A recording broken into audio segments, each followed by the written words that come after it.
membangun budaya positif juga. Ya, kalian semuanya pasti punya apa namanya impian akan kelasnya. Ya, punya kelas impian yang ingin diwujudkan. Benar? Benar. Nah, kelas seperti apa sih yang kalian harapkan, Eko? Kelas yang bersih dan tidak banyak barang-barang yang rusak. Kelas yang bersih, barang-barangnya nggak rusak. Oke, bagaimana kalau Khairul? Kelas yang rapi. Kelas yang rapi, benar. Kemudian kalau tentang murid-muridnya, kalian mendambakan teman-teman kelas yang seperti apa? Ronald? Baik. Kelas yang teman yang baik. Ya. Baik yang seperti apa, Ronald? Baiknya saling menghargai sesama kawan. Saling menghargai sama kawan. Disiplin. Disiplin. Dan jujur. Dan jujur, bagus sekali. Nah, sekarang Ibu punya 2 sticky note. Nah, nanti kalian akan menuliskan ya kelas impian yang kalian harapkan dapat terwujud di sini. Nanti kalian tuangkan di atas karton ini, bersama-sama kita wujudkan keyakinan Kelas. Oke? Oke. Tuliskan ya. Ya.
perasaan saya dengan keyakinan kelas, saya menjadi lebih senang karena ada pengingat buat kita semua dan teman-teman apabila misalkan teman-teman melakukan kesalahan atau membuat yang tidak enak dilihat, kita bisa mengingatkan bahwa kita telah membuat keyakinan kelas demi mencapai kelas yang bersih dan nyaman sebagai impian yang kita wujudkan selama ini.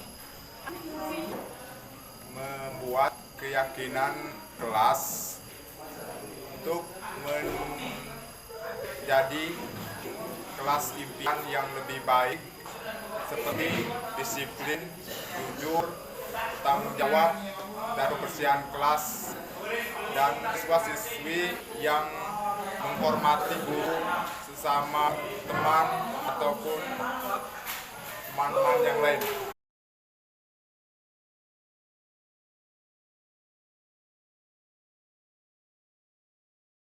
Kita semua, yang saya hormati Bapak Kepala SMK Negeri 1 Bukit Kuning, Bapak Hamarmaya SPD, yang saya hormati seluruh Bapak Ibu guru dan staf usaha.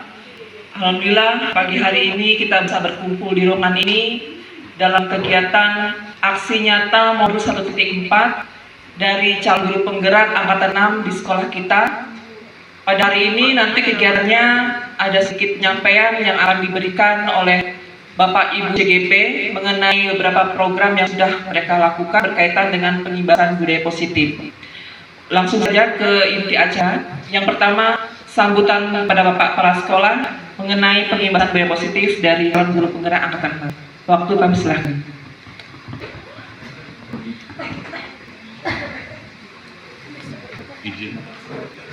Bismillahirrahmanirrahim. Assalamualaikum warahmatullahi wabarakatuh.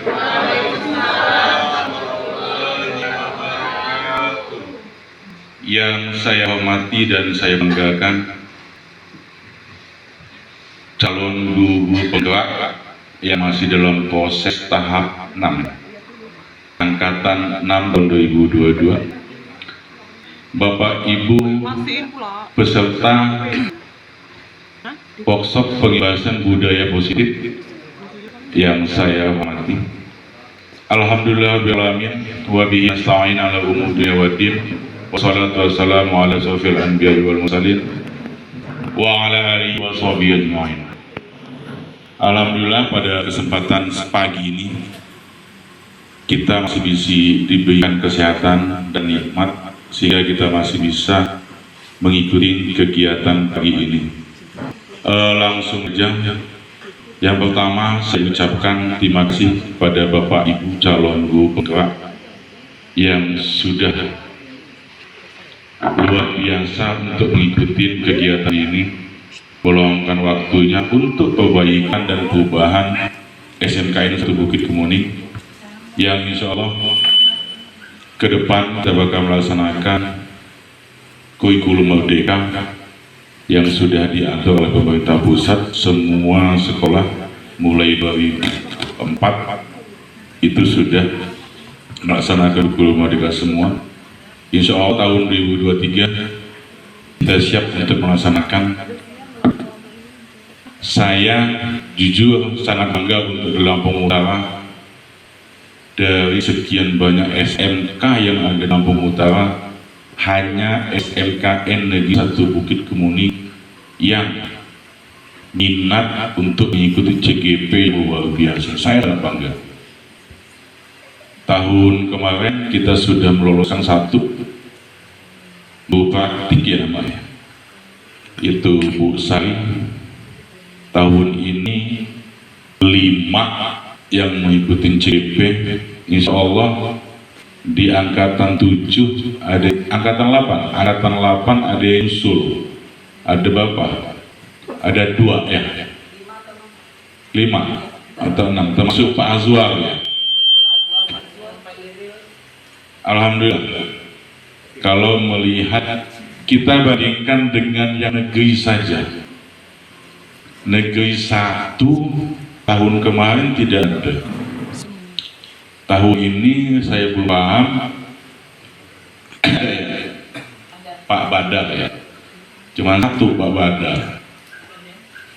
SMKN 1 Bukit Kuning 5, bahkan itu di tataran MKKS kita jadi buah bibir luar biasa bukit, bukan hanya guru ASN-nya yang luar biasa, tapi teman-teman honor pun luar biasa untuk mengembangkan bidang keilmuannya, keprofesionalannya, mengikuti CGP. Apa yang dilakukan oleh kawan-kawan itu bukan untuk diri mereka, tapi untuk SMKN 1 Bukit Kemuning. Kasih aplaus untuk kawan-kawan. Saya mohon pada kawan-kawan CGP Angkatan 6 ini terus bersemangat, dan setelah kedepannya harapan saya apa yang didapat oleh kawan-kawan di CGP tolong diimbaskan kepada dewan guru yang ada di sekolah kita. Semoga ke depan program CGP, walaupun teman-teman tidak mengikuti diklat CGP, tapi teman-teman mengerti dan paham seperti apa seorang pendidik ke depannya. Jadi sekali lagi kepada Bapak Ibu yang ada di SMKN 1 Bukit Kemuning, saya mohon sering-seringlah berkomunikasi dengan teman-teman guru penggerak. Seperti apa sih pengelolaan kelas, seperti apa pembuatan pembelajaran dan segala macam. Insya Allah teman-teman yang sudah diklat itu bisa menjelaskan. Tetap semangat, tolong selalu diimbaskan kepada kawan-kawan. Mungkin itu aja yang bisa saya sampaikan. Akhirul kalam, wabillahi taufiq wal hidayah. Wassalamualaikum warahmatullahi wabarakatuh. Terima kasih kepada Pak Sekolah atas dukungan dan supportnya. Dilanjutkan dengan penyampaian aksi nyata modul 1.4 program guru penggerak angkatan 6, pengimbasan budaya positif di SMK Negeri 1 Kemuning. Yang pertama akan disampaikan oleh Ibu Rizky Noviana SPD mengenai disiplin positif dan nilai-nilai kebajikan universal. Waktu sepenuhnya diserahkan. Waktu dan kesempatan dari Bapak Ibu semua, terima kasih sudah hadir pada hari ini, meluangkan waktunya. Oke, sesuai dari request Bapak Kepala Sekolah ya, kita sama-sama mengucapkan salam dari guru penggerak. Jadi nanti tangan sebelah kirinya memegang tangan sebelah kanan. Kita mulai ya. Salam guru penggerak. Salam guru penggerak, nanti jawabnya salam dan bahagia. Kita ulang. Salam guru penggerak, salam dan bahagia.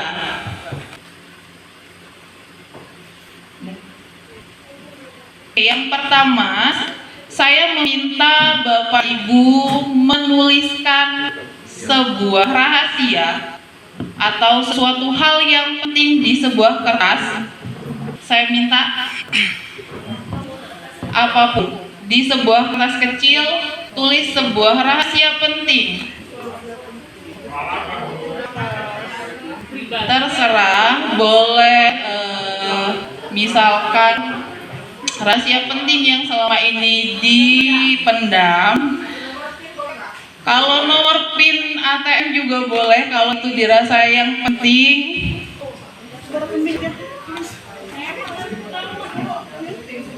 Atau hal-hal yang menurut Bapak Ibu berharga, boleh dituliskan dulu di selembar kertas.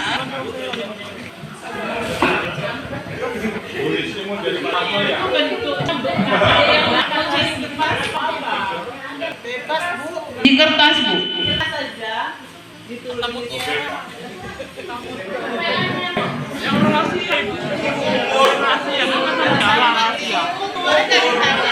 Sesuatu yang dianggap berharga yang sekiranya akan Bapak Ibu jaga dan tidak boleh direbut oleh orang lain.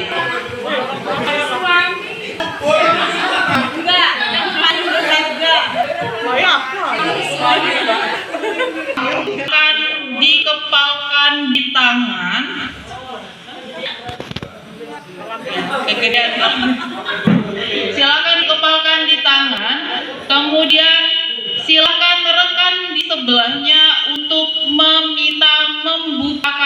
rahasia itu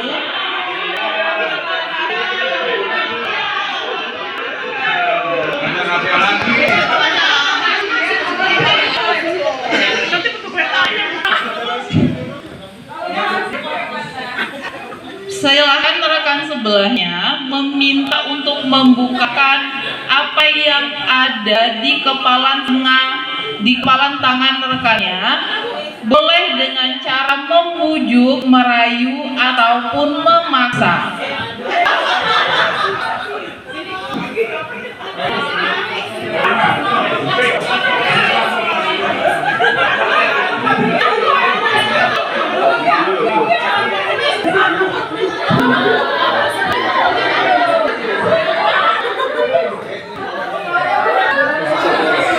Oke, dan bagaimana rekan sebelahnya yang mengepakkan kertas itu tetap mempertahankan rahasianya tadi?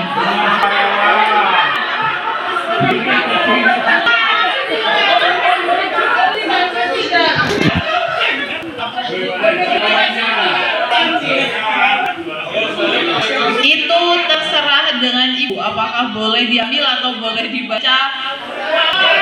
Saya minta siapa ya? Oh ya, boleh. Di sini ada pasangan ya. Oke, silakan Ibu Nurul, apakah tadi sudah mendapatkan rahasia yang dipegang oleh Pak Azwar? Ternyata sama Pak Azwar dikasih dengan cara sukarela, berdasarkan cinta dan kasihnya ya. Satu lagi saya minta Bu Marjun, masih mempertahankan, tidak diperbolehkan untuk dibuka oleh teman sebelahnya. Oke, jadi inti dari instruksi tadi yang pertama, apakah Bapak Ibu membukakan kepala tangan tadi karena ada paksaan dari luar atau ada kesadaran dari diri sendiri?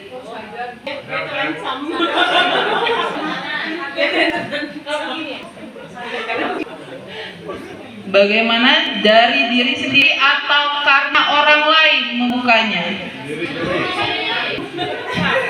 Dari diri sendiri.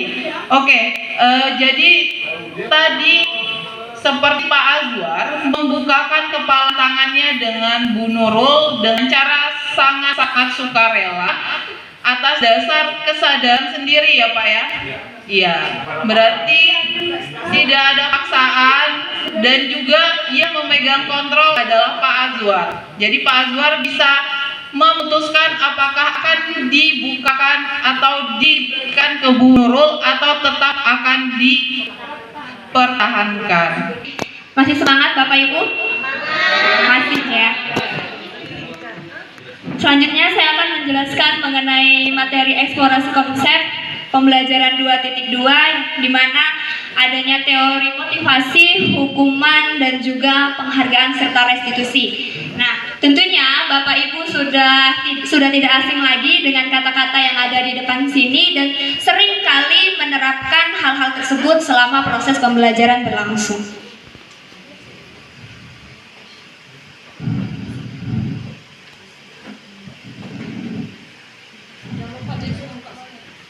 Di dalam kehidupan kita sebagai manusia, tentunya kita membutuhkan yang ada namanya motivasi. Nah, motivasi di sini terbagi menjadi dua.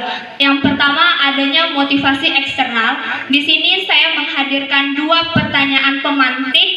Yang pertama, untuk menghindari ketidaknyamanan atau hukuman, apa yang akan terjadi apabila saya tidak melakukannya? Itu pertanyaan yang pertama. Pertanyaan yang kedua, untuk mendapatkan imbalan dari orang lain atau institusi, apa yang akan saya dapatkan apabila saya melakukannya? Dari dua pertanyaan pemantik ini dapat kita simpulkan bahwasanya motivasi eksternal itu ada karena adanya dorongan untuk kita melaksanakan sebuah tugas atau untuk kita melakukan sesuatu yang tujuannya bisa untuk mendapatkan penghargaan atau atau untuk kita menghindari adanya hukuman yang kita akan dapatkan apabila kita tidak melaksanakan tugas dan pekerjaan tersebut. Nah, berbeda dengan motivasi internal. Di sini ada satu pertanyaan pemantik, yakni untuk menghargai diri sendiri, saya akan menjadi orang yang seperti apa apabila saya melakukannya. Artinya apa? Motivasi internal ini berasal dari diri kita sendiri. Karena ia berasal dari diri kita sendiri, kita akan dengan senang hati, dengan antusias, dengan semangat untuk melaksanakan tugas atau pekerjaan yang sudah kita pilih tadi. Sehingga apa? Sehingga hasilnya adalah kita bisa mengidentifikasi potensi apa yang ada di diri kita. Selain itu apa? Kita bisa mengeksplorasi kemampuan yang ada di diri kita. Sekarang saya tanya kepada Bapak Ibu yang ada di sini, manakah yang lebih positif? Apakah motivasi eksternal atau motivasi internal yang kita butuhkan? Selama ini Bapak Ibu lebih mempunyai motivasi yang mana? Eksternal atau internal? Jujur. Iya. Selama ini kita sama Bapak Ibu, kita selalu mendapatkan motivasi eksternal, terutama untuk menjalankan tugas kita sebagai pendidik. Kalau tidak adanya hukuman atau konsekuensi di akhir, kita tidak akan semangat ataupun giat untuk melaksanakan tugas tersebut. Contoh simpel saja. Ini juga saya lakukan karena saya sampai detik ini belum mengumpulkan RPP.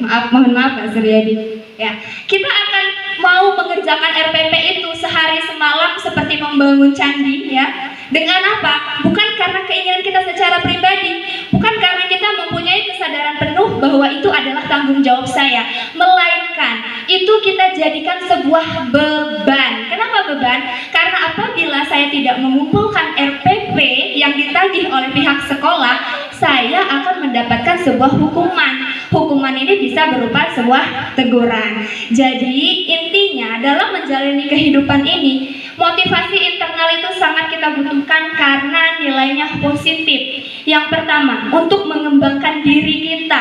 Kenapa? Bisa jadi selama ini kita nggak sadar potensi apa yang kita miliki kalau kita tidak melakukan sebuah tugas ataupun pekerjaan. Dengan adanya motivasi internal, kita bisa mengidentifikasi, oh ternyata potensi saya itu ada di sini. Kita bisa mengeksplorasi kemampuan yang kita punya. Kita bisa menambah pengetahuan baru, pengalaman baru, menambah wawasan ataupun menambah relasi baru. Bukan berarti motivasi eksternal itu tidak baik, hanya kurang tepat. Ya, paham sampai di sini Bapak Ibu? Jadi mulai sekarang yuk kita sama-sama membangun motivasi internal kita. Kita bakatnya di mana, punya potensi apa. Mulai sekarang mulailah kita bersosialisasi, berelasi dengan teman-teman yang ada di sini. Kita cari mana teman-teman yang kira sepemikiran, sevisi dan sevisi misi dengan kita, sehingga kita bisa menjalankan tugas kita dengan baik. Bukan berarti hanya saja ketika Bapak Ibu bersama atau disandingkan dengan orang-orang yang mempunyai visi misi yang sama, maka kalian akan menjadi sesuatu yang kuat, mempunyai power untuk membangun tujuan, harapan, cita-cita yang akan kalian wujudkan. Setelah itu kalian bisa melakukan pengimbasan kepada teman-teman yang lain sehingga mereka mampu mempunyai semangat dan power yang sama seperti kita. Paham sampai di sini? Nah, bisa dipahami ya. Kemudian apa lagi? Mau belajar, ingin belajar biar bisa bengkel seperti itu. Biasanya anak seperti itu. Nah, ini yang harus kita munculkan ke anak supaya mereka menyetujui peraturan-peraturan yang ada di sekolah. Karena merdeka tadi menurut Ki Hajar Dewantara itu adalah upaya kita untuk mencapai kebahagiaan bersama. Merdeka tidak boleh juga lepas dari aturan. Merdeka yang sesungguhnya adalah kemampuan untuk mengendalikan atau mengontrol diri kita. Di sini peraturan kelas harus ada, ya. Ada juga keyakinan kelas, kemudian lingkungan positif dan budaya positif. Budaya positif akan terwujud jika ada lingkungan positif. Lingkungan positif itu akan terwujud dengan adanya keyakinan-keyakinan kelas yang kita susun bersama. Keyakinan kelas datangnya dari mana? Dari peraturan-peraturan di dalam kelas. Mungkin Bapak Ibu punya aturan di dalam kelas, misalnya Ibu Sri Lestari kalau punya aturan di dalam kelas apa Bu aturannya? Yang pasti wajib ikut pelajaran saya. Ya, wajib. Misalnya tidak itu dalam satu hari dari limanya saya ambil dan berbanyak harus dengan baik aturan itu pasti ikut pelajaran. Ya, mengikuti pelajaran.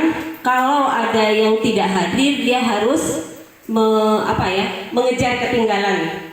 Nah, jadi dalam pembelajaran yang pertama misalnya seperti itu. Kemudian aturan misalnya ada kalau di bengkel aturannya, misalnya Pak Iman, aturannya apa Pak? Kalau di lab perikanan harus menggunakan wear pack. Nah, itu aturan-aturan kelas. Di sini kita mengarahkan dari peraturan kelas kita buat keyakinan kelas atau kesepakatan kelas. Misalnya kesepakatan kelas yang di sini yang dicontohkan, datang tepat waktu, mengucapkan salam, menjaga kebersihan, berdoa sebelum dan sesudah kegiatan, aktif dalam pembelajaran dan tertib. Itu contoh kesepakatan kelas atau kesepakatan dari antara murid dan guru. Ya, di sini kita bisa membuat kalimat positif yang dapat menjadi keyakinan kelas bersama. Alhamdulillah Pak Suryadi, teman-teman yang di CGP sudah mulai mempraktekkan di kelasnya masing-masing untuk membuat keyakinan kelas. Kalian maunya kelas yang seperti apa, Nak? Kami maunya aman Bu, nggak ada yang ngambil-ngambil pena. Berarti harus kalimatnya kami akan menjadi siswa yang saling menghormati. Berarti menghormati apa? Menghormati orang lain dan barang milik orang lain. Nah, itu harus dituliskan kepada anak. Ketika anak tidak hadir tepat waktu di dalam kelas, kita bisa menanyakan. Kita bisa melakukan konsekuensi. Jadi konsekuensinya apa, Nak? Kalau kamu tidak mentaati keyakinan kelas yang sudah sama-sama kita sepakati. Nah, itu adalah proses untuk menentukan konsekuensi. Restitusinya bagaimana? Jadi menurutmu bagaimana, Nak? Apakah kamu sudah tahu kalau kamu sudah melanggar keyakinan kelas? Nah, ini adalah proses restitusi. Nanti tahapan restitusi akan dijelaskan oleh rekan kami yang selanjutnya. Di sini pentingnya keyakinan kelas adalah untuk menentukan konsekuensi dan restitusi yang akan kita jalankan di tahapan selanjutnya. Sebelum saya masuk ke materi selanjutnya, saya ingin bertanya kepada Bapak Ibu guru terlebih dahulu, apakah masih bersemangat? Masih bersemangat? Luar biasa, ini kepala sekolah kita yang paling semangat ini, diikuti oleh Bapak Ibu guru yang lain. Nah, kali ini tema pembahasan yang akan saya sampaikan yaitu 5 posisi kontrol. Di sini 5 posisi kontrol. Yang pertama ada penghukum, pembuat orang merasa bersalah, teman, pemantau, dan juga manajer. Nah, kira-kira Bapak Ibu guru berada dalam kontrol yang mana? Di luar kontrol. Nah, di luar kontrol ya. Berarti sudah luar biasa sekali ini yang dikontrol ya, Pak. Nah, di sini terdapat motivasi. Nah, pada posisi kontrol penghukum, nah ini ya kita mulai dulu dari identitasnya ya. Nah, untuk penghukum dan pembuat orang merasa bersalah, ini identitas gagal. Nah, kontrolnya dari luar. Nah, karena dia kontrol dari luar, maka cenderung menghindari hukuman. Nah, pada posisi kontrol penghukum Ini apa yang guru perbuat? Di sini gurunya menghardik ya, kemudian menunjuk-nunjuk, nah, kemudian menyakiti. Nah, menyakiti ini bisa secara verbal maupun secara fisik.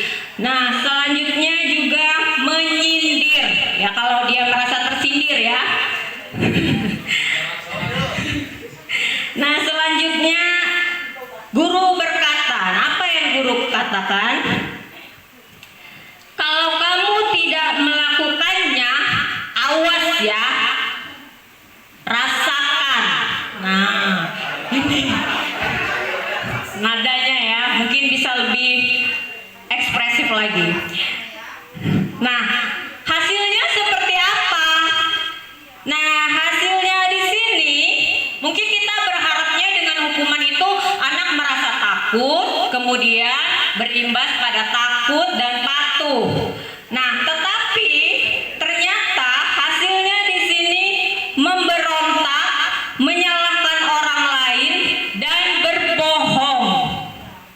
Nah, dia cenderung mengkambing hitamkan orang lain untuk menutupi kesalahannya sendiri. Nah, kemudian kaitan dengan dunia berkualitas. Tanggapan anak sendiri terhadap gurunya seperti apa? Nah, murid meletakkan guru di luar dunia berkualitas. Nah, karena murid akan berkata, ah, biarkan aja, nanti juga marah-marah lagi. Seperti itu. Jadi anak-anak itu sudah punya pemikiran sendiri terhadap masing-masing gurunya. Ibu ini begini, bapak itu begitu. Nah, kira-kira seperti itu. Nah, kemudian dampak pada murid, ternyata apa yang kita harapkan tidak terjadi. Yang ada, anak justru mengulang kembali kesalahannya. Nah, selanjutnya di posisi kontrol yang kedua, membuat orang merasa bersalah. Nah, terkadang kita membuat anak didik kita itu merasa bersalah dengan harapan dia berubah. Nah, tetapi faktanya tidak juga demikian. Nah, di sini apa yang guru perbuat? Guru berceramah dan mengatakan seharusnya bla bla bla bla. Seharusnya kamu itu datangnya lebih pagi, seharusnya kamu itu disiplin, seharusnya kamu gak membuat masalah lagi, dan seterusnya. Kemudian ibu kecewa. Seringkali kita berkata begitu, ibu kecewa dengan kamu. Ternyata kamu begini, padahal ibu berharap kamu begitu. Nah di situ kemudian guru berbuat, kamu seharusnya, kamu sudah tahu ibu lelah sekali mengatakannya, ibu stres. Nah, kita berharap kita dikasihani oleh murid, ya, lelah hati kita, ya, menasehati sekali, 2 kali, 3 kali, ya, tapi tetap saja. Nah, hasilnya sama, menyembunyikan, menyangkal, dan juga berbohong. Nah, kemudian kaitan dengan dunia berkualitas, murid meletakkan guru di dalam dunia berkualitas. Masih ya, di sini masih di dalam dunia berkualitas, karena mungkin di sini intonasinya tidak segarang ketika posisi kontrolnya sebagai penghukum. Nah, kemudian apa yang dilakukan oleh murid? Nah, biasanya murid itu akan meminta maaf, maafkan saya, berjanji dan lain-lain, ya. Tetapi dampaknya justru murid merasa rendah diri, karena kalau kita memposisikan pembuat orang merasa bersalah, anak itu seakan merasa dia itu sangat bersalah. Dia merasa sangat berdosa, dia sudah melakukan kesalahan lagi, membuat orang lain kecewa, sehingga dia merasa rendah diri. Nah, kemudian posisi kontrol yang ketiga, identitasnya berhasil atau sukses. Nah, ini kontrolnya dari luar. Sama ya, seperti yang penghukum dan pembuat orang merasa bersalah. Nah, di sini dia mengharapkan imbalan atau ketergantungan pada orang lain. Nah, terkadang kita juga memposisikan peserta didik kita, murid-murid kita itu sebagai teman. Tidak ada gap, ya. Tetapi apakah itu baik? Nah, mari kita lihat. Nah, guru membuatkan alasan-alasan untuk murid. Nah, jadi kita menutupi kesalahan-kesalahan murid, ya. Kita berharap murid itu nantinya akan berubah kalau kita memposisikan diri sebagai teman. Nah, guru berkata, ayolah lakukan demi ibu. Masa kamu tidak mau? Ingat tidak, ibu pernah bantu. Nah, hasilnya murid ini akan ketergantungan karena dia merasa bahwa guru itu selalu membantu dia. Jadi dia di sini menjadi ketergantungan. Kemudian kaitan dengan dunia luar, murid meletakkan guru sebagai orang yang sangat penting di dunia berkualitas. Yaitu karena tadi ya, karena dia menjadi ketergantungan dan gurunya itu selalu membuatkan alasan-alasan sehingga anak itu bisa terus dimaklumi. Nah, kemudian murid berkata, saya pikir bapak ibu teman saya, ternyata begitu, nggak bestie lagi. Ya karena selama ini kan sebagai teman tidak ada gap. Nah, jadi anak itu sangat bergantung sekali dengan gurunya. Jadi ketika gurunya itu satu kali tidak membela, nah dia akan merasa kecewa. Nah, kemudian dampaknya pada murid lemah, tidak mandiri, dan juga tergantung. Nah, kemudian posisi yang keempat sebagai pemantau. Nah, di sini pemantau, ada di sini Bapak Ibu guru yang posisi kontrolnya sebagai pemantau. Ada ya. Ya, kalau kita guru piket juga kan pemantau ya. Nah, di sini guru yang guru perbuat adalah menghitung dan mengukur. Kemudian guru berkata, apa peraturannya? Nah, karena dia memantau tentunya harus berdasarkan peraturan. Nah, hasilnya menyesuaikan diri bila diawasi. Nah, hanya diawasi saja. Tetapi jika tidak diawasi, tidak ada yang memantau, ya kembali lagi seperti asalnya, semula. Nah, kemudian kaitan dengan dunia berkualitas, murid meletakkan guru, peraturan dan hukum di dunia berkualitas. Nah, jadi di sini ada guru berdasarkan peraturan dan juga hukum ya di dunia berkualitas. Kemudian murid berkata, berapa banyak bintang yang saya harus peroleh? Berapa halaman yang harus saya tulis? Nah, ini semua dilakukan karena dipantau atau diawasi. Nah, dampaknya pada murid menitik beratkan pada sanksi atau hadiah untuk dirinya. Sementara tadi sudah dijelaskan ya oleh Ibu Maya bahwa guru itu tidak boleh terlalu sering memberikan hadiah kepada murid. Nah, ini posisi yang terakhir. Nah, ini adalah posisi yang diharapkan dapat kita capai. Nah, ini adalah posisi sebagai manajer. Nah, identitasnya berhasil atau sukses, ya. Kemudian kontrolnya kontrol diri sendiri. Nah, di sini menghargai diri sendiri karena juga datangnya dari diri sendiri. Nah, posisi sebagai manajer ini yang diperkuat oleh guru adalah mengajukan pertanyaan-pertanyaan. Nah, jadi ketika ada murid atau peserta didik kita yang melakukan kesalahan, kita mengajukan pertanyaan-pertanyaan terlebih dahulu. Ya, jangan langsung dijudge salah, tapi kita tahu dulu kenapa anak itu berbuat demikian. Meskipun anak tersebut masuk dalam kategori anak yang sering atau selalu membuat masalah, tetap harus kita kita tanyakan terlebih dahulu pertanyaan-pertanyaan mengapa bisa terjadi hal yang demikian. Kemudian guru berkata, apa yang kita yakini, apa yang bisa kau kerjakan untuk memperbaiki masalah ini. Nah, tadi sudah disinggung masalah keyakinan kelas. Nah, jadi setiap kelas itu sudah memiliki keyakinannya masing-masing, keyakinan kelasnya, seperti saling menghormati, saling menghargai, jujur, toleransi, bertanggung jawab, dan lain-lain. Nah, di sini murid ini diajak berkolaborasi oleh guru. Jadi kita melibatkan murid untuk menyelesaikan masalah mereka sendiri. Ya, mencari solusi. Apa yang bisa kau kerjakan untuk memperbaiki masalah ini? Anak diajak berkolaborasi, bertanggung jawab dengan masalah yang mereka lakukan.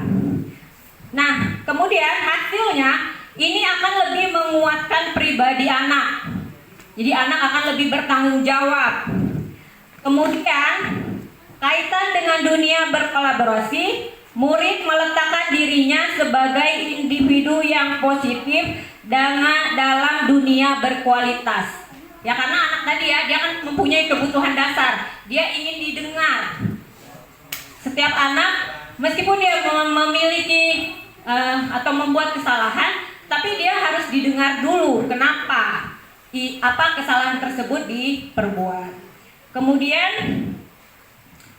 murid akan berkata, ketika kita berkolaborasi terhadap murid untuk menyelesaikan masalah, maka murid akan berkata, bagaimana caranya saya bisa memperbaiki keadaan. Jadi kita di sini memberikan kesempatan kepada murid untuk memperbaiki kesalahan yang sudah diperbuat. Nah, dampaknya pada murid mengevaluasi diri, bagaimana cara memperbaiki diri. Nah, kemudian ciri khas dari posisi control manager ini, nada suaranya tulus, bahasa tubuh tidak kaku, mendekat ke murid. Nah, kemudian posisi manajer ini kita tidak mengatur, bukan bertujuan untuk mengatur murid, tetapi tugas dalam posisi manajer ini mengembalikan murid ke kelompoknya dengan lebih baik dan kuat. Terkadang kalau kita sering menyalahkan murid, dia begitu kembali ke kelompoknya akan ada image, anak ini begini, nakal, suka pembuat ulah dan lain-lain. Nah, tetapi kita ketika memposisikan anak ini, maksudnya ketika kita memposisikan sebagai manajer dalam menangani anak, nah anak itu akan kembali ke kelompoknya dengan lebih baik dan kuat. Demikian. Nah, saya sangat menyadari sekali bahwa memang untuk mencapai posisi kontrol yang terbaik itu tidak mudah, memerlukan proses yang terus-menerus, dan saya berharap kita semua bisa berkolaborasi menuju perubahan yang lebih baik. Demikian dari saya. Selanjutnya materi akan disampaikan oleh Pak Suryadi. 23 akan melaksanakan atau mengimplementasikan kurikulum Merdeka. Di sini kita selaku guru ini sebagai pemimpin pembelajaran yang ada di kelas. Jadi setiap guru itu adalah pemimpinnya di kelas, memimpin pembelajaran. Diharapkan dengan sebagai pemimpin pelajaran kita bisa melakukan apa yang sudah menjadinya kewajiban kita. Salah satunya adalah melaksanakan pembelajaran yang bersifat inovatif dan lain-lain. Kemudian sesuai dengan filosofi Ki Hajar Dewantara bahwa pembelajaran itu adalah pendidikan itu adalah menuntun anak. Ya, menuntun anak. Bagaimana yang disampaikan bahwa anak itu seperti konsep tumbuhnya padi, bahwa kita tidak bisa merubah padi itu menjadi sebuah jagung. Berarti kita mengembangkan potensi anak sesuai dengan harapan ataupun keinginan siswa kita atau murid kita. Baik, langsung saja kita ke segitiga restitusi. Tadi sudah disampaikan oleh beberapa rekan kita mengenai budaya positif yang tidak mudah seperti mengembalikan telapak tangan. Ini perlu proses Bapak Ibu. Hal yang kecil saja kita utamakan, kita lakukan, ini sudah luar biasa Bapak Ibu. Contoh misalkan tadi yang sudah disampaikan kita dalam setiap pagi berdoa, menyanyikan lagu nasional, itu merupakan suatu budaya-budaya penanaman budaya positif kepada siswa kita. Kita melihat sampah, kita mengambil sampah, itu merupakan budaya positif. Meningkat sampai dengan budaya yang lain, sampai dengan tahap kita untuk pelanggaran-pelanggaran yang sudah disampaikan tadi, ada beberapa posisi kontrol yang harus dilakukan kita selaku seorang guru.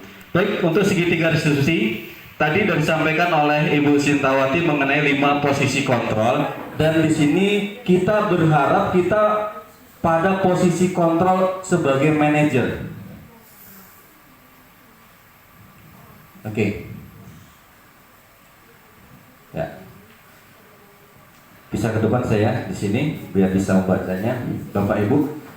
Pada saat kita sebagai manajer di sini, pertama langkah yang kita lakukan adalah misal anak melakukan pelanggaran.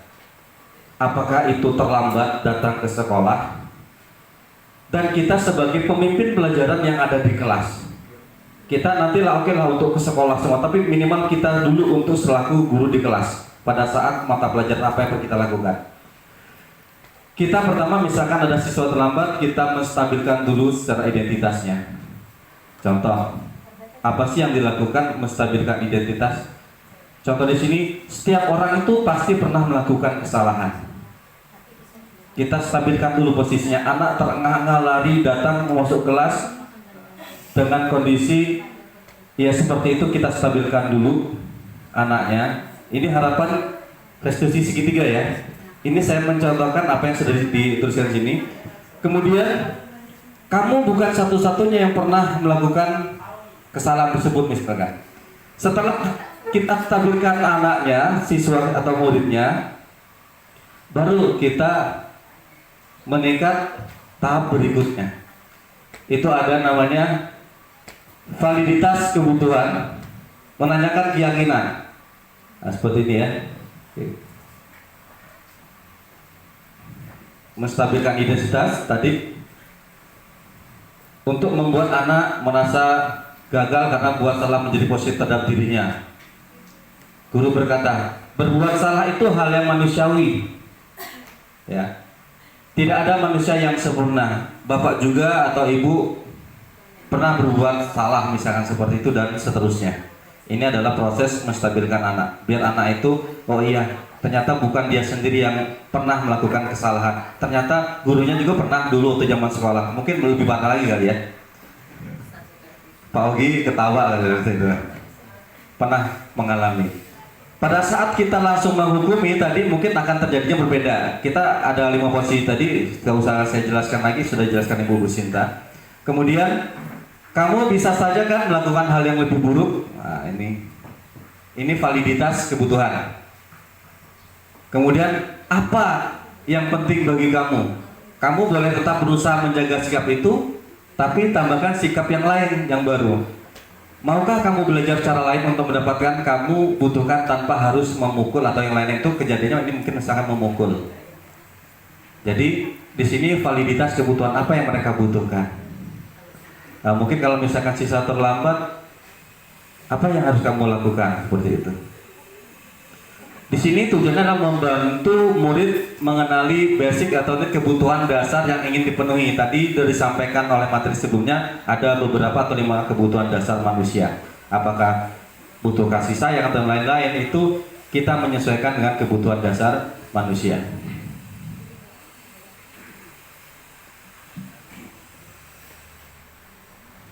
Kemudian menanyakan keyakinan, tadi yang bisa disampaikan oleh Ibu Kori tentang keyakinan kelas. Keyakinan kelas yang sudah dibuat, harapannya keyakinan kelas itu dibuat nanti kan kalau guru SD kan enak karena dia guru kelas. Kalau guru mapel bisa mapel matematika, nanti dikolaborasi dengan mapel yang lain, jadilah menjadi keyakinan kelas yang ditempel di kelas. Tujuannya apa? Tadi sudah disampaikan. Pada saat anak melakukan pelanggaran, kita kembalikan ke keyakinan kelas. Misalkan terlambat, kamu keyakinan kelasnya di mana yang kamu nggak pas? Nah, seperti itu. Jadi kita tanyakan kembali ke keyakinan. Keyakinan kelas itu dibuat oleh murid sendiri, yang disepakati oleh murid itu sendiri. bahkan sampai ditandatangani oleh murid-murid itu sendiri. Oke, Bapak Ibu, jadi untuk segitiga restitusi tadi ada 3 hal kegiatan yang akan kita lakukan. Pertama, menstabilkan, ya. Yang kedua tadi menanyakan yang ketiga, validasi kebutuhan dan menanyakan keyakinan. Setelah kita menanyakan keyakinan, anak diminta apa solusinya buat dia sendiri. Misalkan dia terlambat, gali informasi ke anak itu, kalau kamu sering terlambat, kira-kira untuk biar keyakinan itu menjadi terwujud, apa usaha yang akan kamu lakukan? Jadi anak itu sendiri yang mengemukakan, bukan kita yang mengatur, tapi anak, oh ya Pak, berarti saya besok harus bangun pagi, malamnya saya harus mengatur misalkan stop alarmnya, kemudian bisa saja saya minta tolong orang tua atau misalkan saudara saya di rumah untuk membangunkan saya jam 6 sehingga saya datang tidak terlambat. Itu hal yang sangat kecil yang harus kita lakukan. Jadi prosesnya anak yang sering terlambat itu kita lihat dulu. Anak yang terlambat kita panggil, setelah ini kita panggil, kita tanya. Prosesnya ini salah satu opsi ya Bapak Ibu untuk menggali atau melakukan sebagai manajer, posisi kontrol gurunya sebagai manajerial ya. Jadi ini salah satunya. Tadi ada yang menghukumi, ada yang kedua tadi membuat rasa bersalah, kemudian sebagai teman, kemudian pemantau, dan yang terakhir sebagai manajer.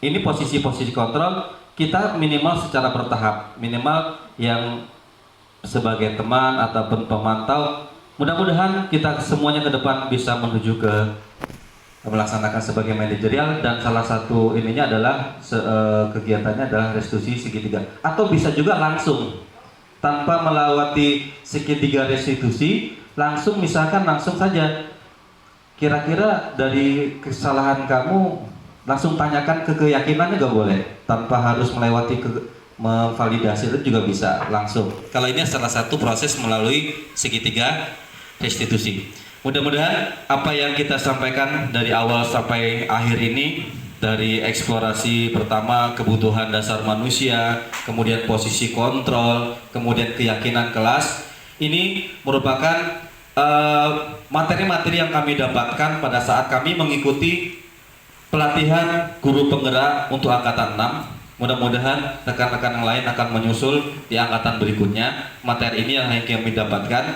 dan harapannya bukan hanya mendapatkan materi. Tugas kami di sini adalah mengimbaskan kepada rekan-rekan guru apa yang sudah kita dapatkan, diimbaskan bagi yang belum mengikuti pelatihan guru penggerak. Mudah-mudahan Bapak Ibu juga ikut menjadi guru penggerak pada angkatan berikutnya. Amin. Di sini ini masih tahapan awal, kami banyak hal-hal yang belum kami dapatkan. Mudah-mudahan nanti kalau kami pun selesai, harapannya bisa selesai nih ya. Karena dari awal itu melihat, waduh, ini berat juga ini. Ini baru modul 1 Pak, Ibu. Modul 1 itu ada 4 sub, jadi 1.1, 1.2, 1.3, 1.4. Dan kita ada 6 modul. Sekarang aja masih masuk modul, sekarang baru akan modul 2.2. Masih lama, perkiraan selesai itu bulan Mei tahun depan. Ya, targetnya itu 6 bulan, karena 1.1 itu 2 minggu. 2 minggu, 1 titik sub modul itu 2 minggu. Kalau misalkan ada 10 modul ya bisa dihitung. Jadi inilah Bapak Ibu salah satu wujud aksi nyata kami melakukan modul 1.4, yaitu pengimbasan budaya positif SMK Negeri 1 Bukit Kemuning pada rekan-rekan guru yang ada di SMK Negeri 1 Bukit Kemuning. Terima kasih. Lebih dan kurang kami mohon maaf. Mudah-mudahan ilmu yang kami imbaskan kepada Bapak Ibu menjadi referensi dan bisa diimplementasikan oleh Bapak Ibu sekalian. Dan saya akhiri, wabillahi taufiq wal hidayah. Assalamualaikum warahmatullahi wabarakatuh. Saya kembalikan ke